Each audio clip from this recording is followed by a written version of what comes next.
Il faut savoir que chaque servante de Padmé a changé son nom. Sabé, Dormé, Cordé, Versé, Rabé, Yané, etc.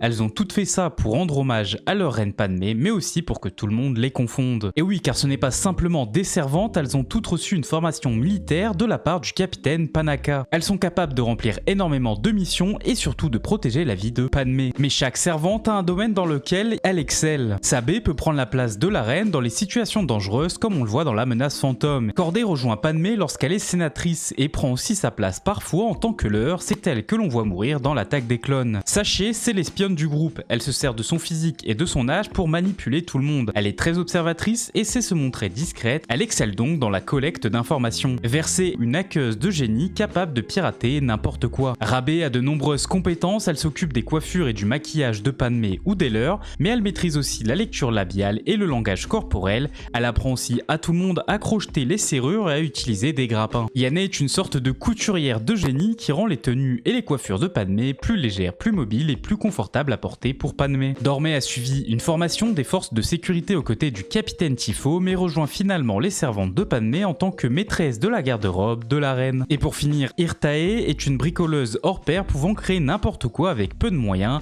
Elle sait aussi pirater des bases de données et aide énormément Yané pour rendre les robes plus confortables et fonctionnelles.